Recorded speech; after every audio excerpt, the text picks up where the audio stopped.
caddelerinde, bulvarlarında yürürken hayat her yana akıyor.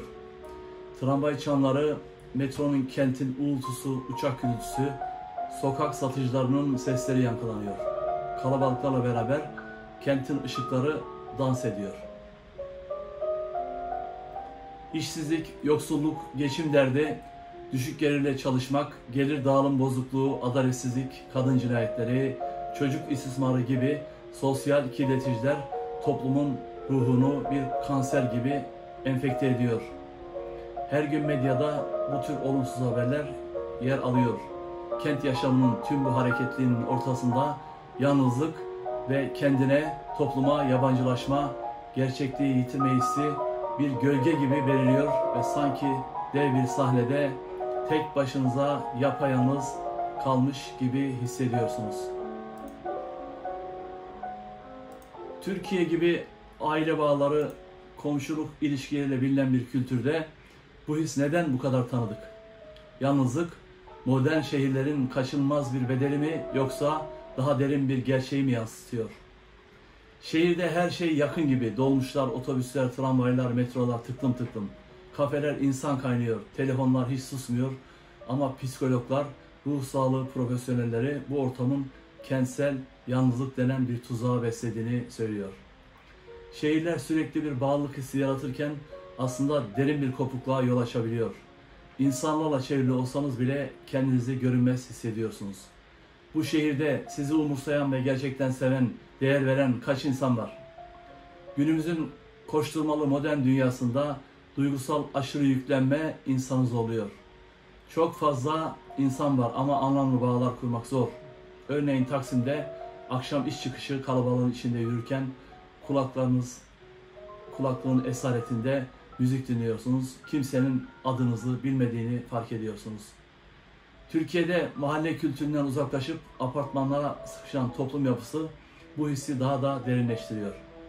Yabancılaşma Latince'de aliener kelimesinden türemiş olup günlük kullanımda 3 değişik anlamıyla hukukta devretmek, sosyolojide insanlardan, yurdundan, tanrıdan ayrılmak, kopmak, tıp ve psikolojide şaşkınlık, çılgınlık, ruh hastalığı olarak kullanılmıştır. Yabancılaşmayı Rousseau kullansa da kavrama felsefi ve bilimsel içerik kazandıran ilk kişi Hegel'dir. Hegel ilk çalışmalarında yabancılaşmayı özel mülkiyetin sonucu görmüştür. İnsan emeği ve bilgisiyle şekillenen dünya yine insanın yabancı hissetmesine sebep olmuş. İnsan temel ihtiyaçlarını karşılamaya çalışırken doğayı dönüştürüp nesneleştirmiş fakat kendisi de gerçekten dünyasını küçültmüş ve yabancılaşmıştır. Kendisine ve topluma yabancılaşmıştır. Hegel yabancılaşma sorununu içsel ve bilinç düzeyinde işlerken açıklamaları idealist bakış açısına dayanmaktadır. Ona göre düşünen her kişi gerçekle ilişki halindedir ve sürekli olarak bir etkileşimi devam ettirmektedir. Ve bu ruh dünyasını yarattığı gerçeklikte insan onun eylemlerinde, eylemlerin sonuçlarında vardır. Ve bu sürecin başında da insan ruhu yabancılaşmıştır. Bauer, yabancılaşmayı dinin insan bilincinde ayrı bir güç olarak bölünme yarattığını ifade ederken, kendine yabancılaşmış bilince yönelik bir düşünce ve davranış toplamı olarak görmüştür. Hristiyanlığın Özü isimli kitabında insan tüm iyilerini Tanrı'ya yüklerken tüm kötülüklerini günahkar kendine yüklemiştir. Böylece bu süreç kendine yabancılaşmaya getirmiştir. Özünü Tanrı'ya yansıtan insan kendisi yabancılaşmıştır ona göre. Emil Durkheim sosyolojinin kurucularından yabancılaşmayı doğrudan tanımlamakla birlikte anomi kavramını kullanmıştır. Anomi, toplumsal normların, kuralların etkisini yitirmesi, toplumda oluşan kaos şeklinde kendini göstermektedir. Sosyal bir varlık olan insan toplumsal bütünleşmeden uzaklaşınca, bireyci eğilimlere kapılınca bu durum anomiyi getirmektedir. İşte Batı toplumu sürekli has arayan, uyuşturucu batağında, alkol batağındaki Batı toplumu bu çerçevede kendine yabancılaşmıştır. Bireyci eğilimler Batı'da son derece güçlüdür. Sonuç olarak yabancılaşma, toplumsal çözülme ve bütünleşmeden uzaklaşma şeklinde açıklanmaktadır. Biz ise yabancılaşmayı ilintili olarak kapitalist sistem içinde beyaz yakalıların sayıca artmasına rağmen sistem sebebiyle güdülenen ve gücünü kaybeden topluluklara dönüşmelerini ifade etmiştir. Bu topluluklar ise kitle toplumunu oluşturmuştur ve kitle kültürünü yaratmıştır. Ayrıca kitle haberleşme araçlarının yabancılaşmaya sebep olarak bireyin başka bir kimliğe bürünmesine ve kendisinin dışında bir şey olmasına, toplumun dayattığı bir şey olmasına neden olduğunu ifade etmiştir. Marcuse, yabancılaşmayı modern dünyadaki gelişmelerin sonucunda teknoloji, tüketim alışkanlıklarına bağlamıştır.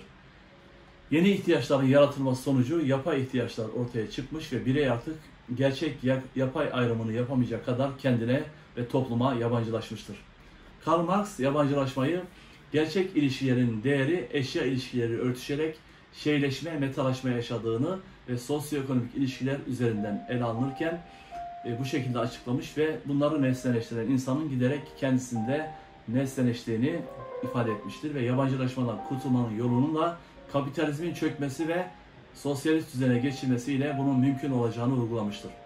Burada iş gücünün işçinin kimliğinden kopmasını, onun bir şeye, nesneye, satacağı bir şeye dönüşmesi durumunun söz konusu olduğuna vurgu yapmıştır Karl Marx. Ona göre kapitalist sistem insanı emeğine, işine, kendine yabancılaştırmıştır ve insanı emeğini metaya, nesneye dönüştürmüştür. Lucas'a göre kapitalist sistem ile birlikte toplumsal ilişkiler yerini şeyleşmiş, nesneleşmiş ilişkilere bırakmıştır. Bilincin şeyleşmesi sürecinde bilincimiz artık bizim bilincimiz değil, kabul etmek zorunda kaldığımız yabancı bilinç haline gelmiştir. Artık bilincimiz yaratıcı ve özgür değildir. Tersine cansız bir varlıktır. Bu süreç kısaca bilincin yabancılaşması sürecidir.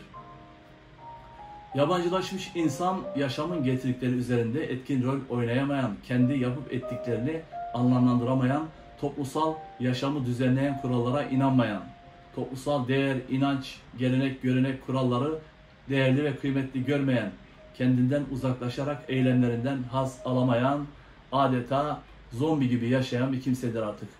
Karl Marx'a göre yabancılaşma 4 biçimde karşımıza çıkmaktadır. İnsanın özgür biçimde etkinlikte bulunması yani emek, kapitalist sistemde işveren için sarf edilmektedir. Bu nedenle insan emeğine yabancılaşmıştır. İkinci olarak insanın ürettikleri kapitalist sistemde artık kendini değil, işvereni değerli kılmakta ve ondan çıkarak işverene ait olmaktadır ki insan kendi yarattığı ürüne yabancılaşmıştır. Kendini gerçekleştirmek için etkinlikte bulunamayan insan aynı zamanda kendi ürününe de sahip değildir ve bundan dolayı da kendine de yabancılaşmıştır ve nihayetinde kendine ve diğerlerine, topluma, insan topyekün olarak yabancılaşmıştır. Simmel, takas uygulamaları sonrasında kullanılan paranın insan ilişkilerini nesneleştirdiğini söyler. Esasında kapitalizmi Batı dünyası, bu vahşi pagan Batı, bütün dünyaya bir din biçimiyle sunmuştur ve doları da bu dinin bir miti haline getirmiştir. İnsan artık makinenin bir parçası haline getirilerek kültürle ilişkili olarak nesneleştirilmiş ve bireysel kültürden uzaklaştırılarak nesne kültürün, kitle kültürünün bir nesnesi haline, şey haline dönüştürmüştür. Yabancılaşma, para ekonomisine dayalı modern kültürde kültür trajedisine sebep olmuş ve yabancılaşma, metropolitan kentsel yaşamlarda bu yaşamın benliği sıradanlaştırmasıyla kişinin kendini ve diğerlerini tanıyamaması ve artık nerede bulunduğunu ayırt edememesi, dolayısıyla mekana, çevreye, zamana ve kendine yabancılaşmasıyla bu süreç sonuçlanmıştır.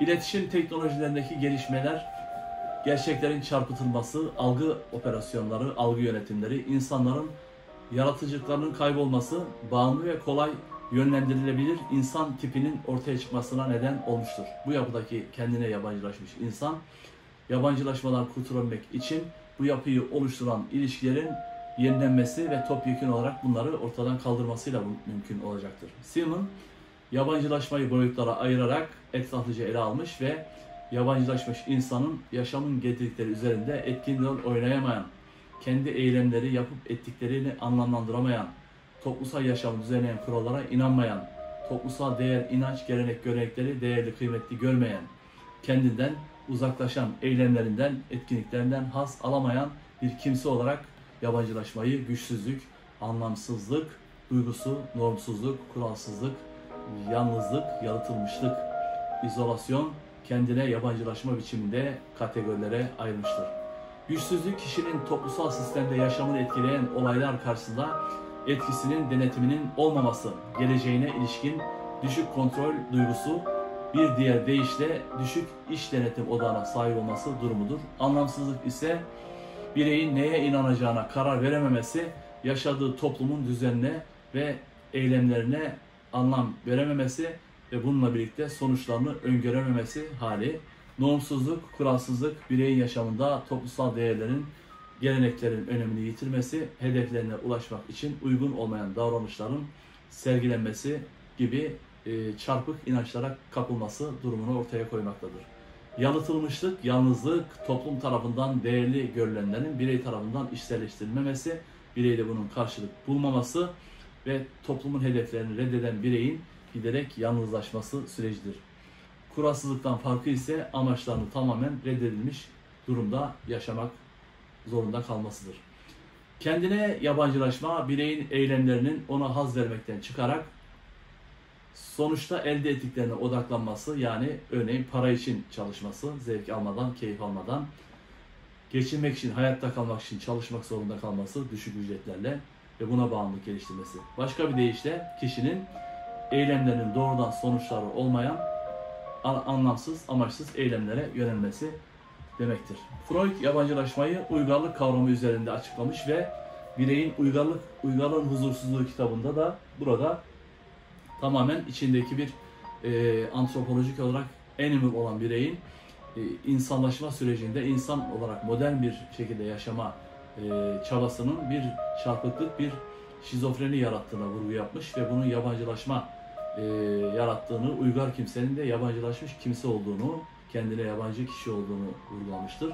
Yabancılaşmadan kurtulmanın yolunun insanın bastırdığı bilinçaltını bilinç düzeyine ulaştırması ve burada uygarlıkta cinsellik, saldırganlık güdülerinin engelleyen insanın yüceltme nevrozlarıyla uygarlığı yarattığını Freud vurgulamıştır.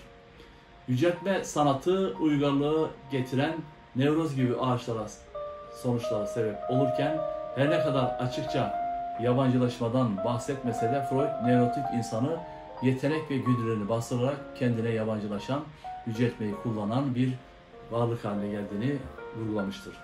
Son olarak yabancılaşma konusuna açıklık getiren varoluşçular ise yabancılaşmayı anlamsızlık ve umutsuzluk duygularının hakim olduğu dünyada yaşamak zorunda kalan insanın özüne ve dış dünyaya anlam verememesi şeklinde ifade etmişlerdir. İnsan onlara göre bu dünyaya atılmıştır.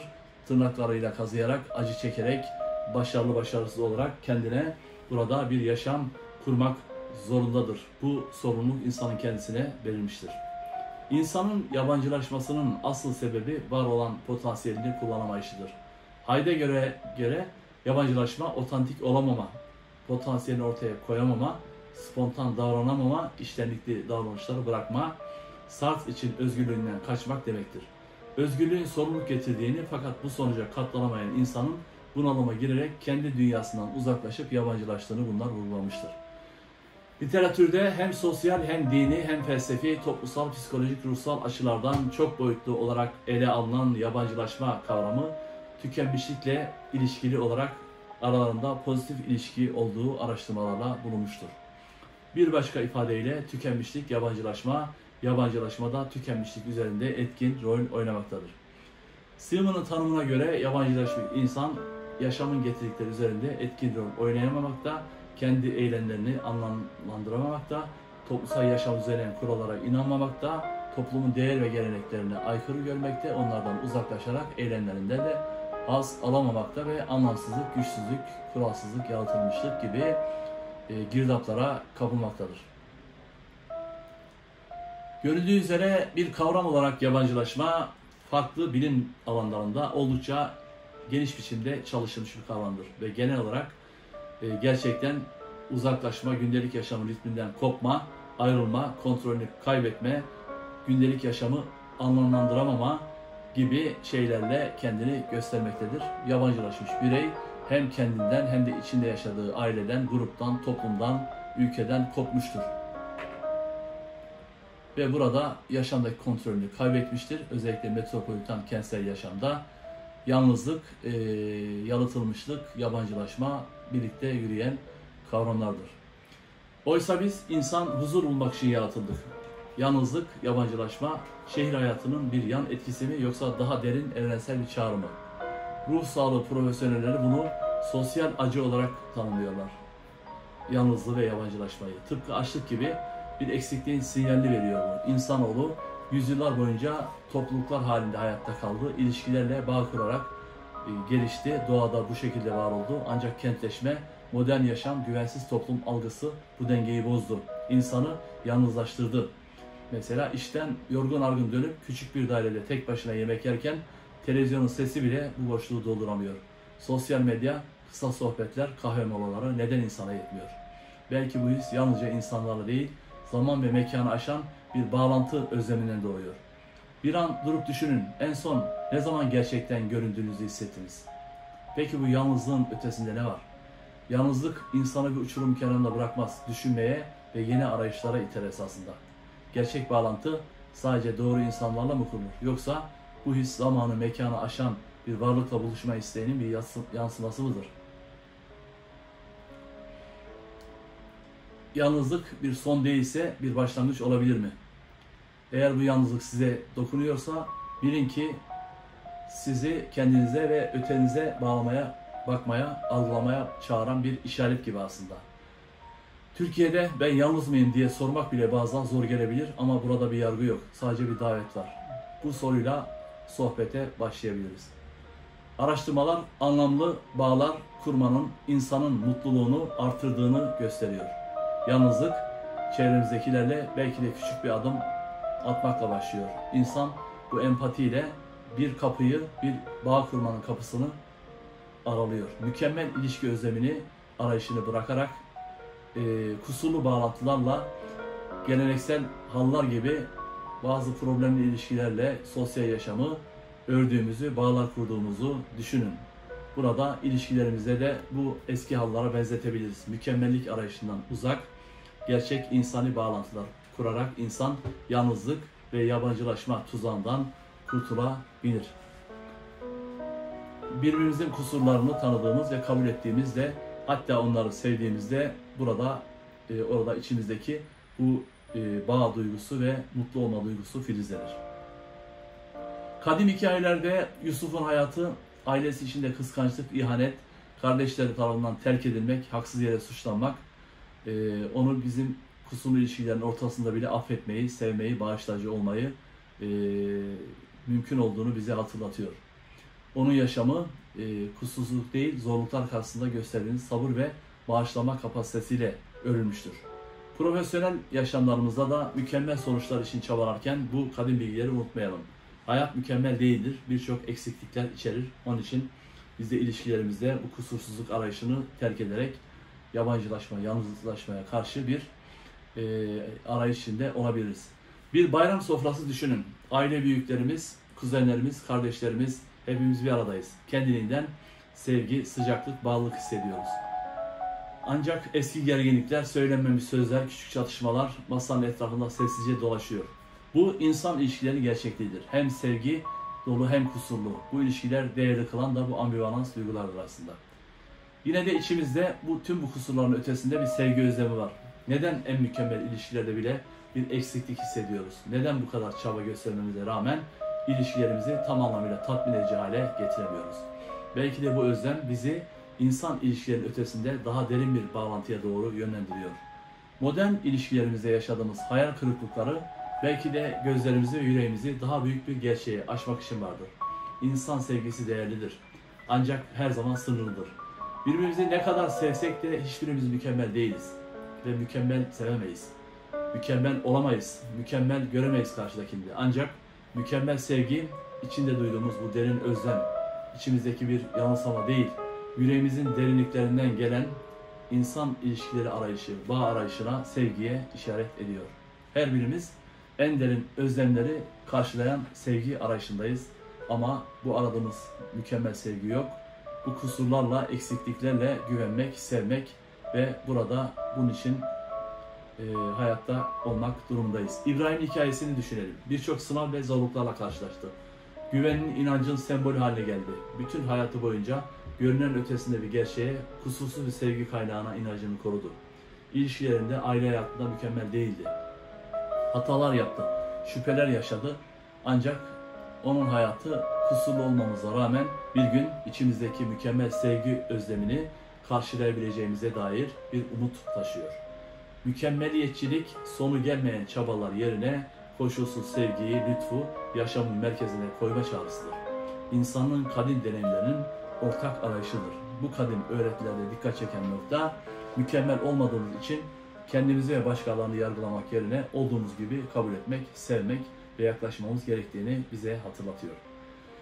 Bu incelememizin, bu sunumumuzun sonuna geldiğimizde kendimizi ve ilişkilerimizi sürekli olarak sosyal medyadaki o mükemmel gösterilen, algı yaratılan inançlarla değil, modern dünyamızdaki kadim bilgilerle, kusurlarla, eksikliklerle beraber kendimizi ve diğerlerimizi sevmek ve mükemmellik arayışından uzaklaşarak korku içermeyen, endişe, kaygı içermeyen, değersiz görülmeyen, korku panzerini içinden uzaklaştıran, kabul etme, sevme, bağlar kurma gibi arayışlarla insanı bu dünyada yaşatan, mutlu eden yönlere doğru kendimizi sevk etmemiz gerekir.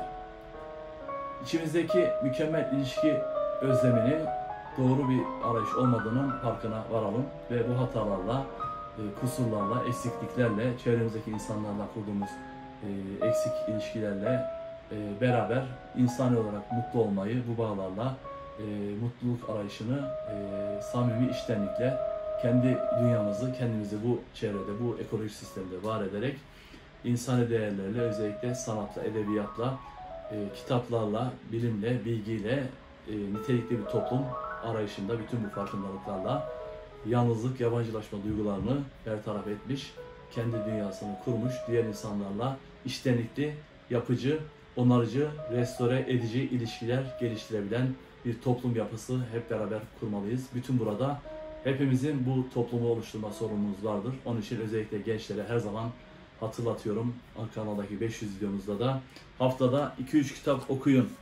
Niteliğinizi geliştirin. Nitelikli toplumlar, nitelikli yurttaşlardan bilgili, donanımlı, her türlü algı yönetimine karşı gelen, bize sunulan bilgileri sorgulayan, araştıran ve kendi bilgilerini sorgulayan, o sıkı sıkıya sarıldığı bilgilerin acaba bazı şeyler yanlış olabilir mi diye de bir çekince koymayı başarabilen, bilimsel düşünceyi benimsemiş nitelikli yurttaşlar, nitelikli bir toplum yapısını doğuracaktır. Dolayısıyla burada bir mucize yok. Siyaset toplumu kurmaz, toplum kendisini kurar. Bu da toplum niteliğini artıran, sayıları 10 binler değil, ülkemizdeki gibi sadece 10 bin kişi ancak kitap okuyor ülkemizde, 10 bin belki 100 bin. Milyonlarca, 10 milyonlarca gürül gürül akan, kitap okuyan, kendi potansiyelini gerçekleştiren gençler, kendini inşa eden gençler toplumu da bu yeni Türkiye, yeni dünyanın Türkiye'sinde güçlü ülkeyi de bu şekildeki anlayışlarla ancak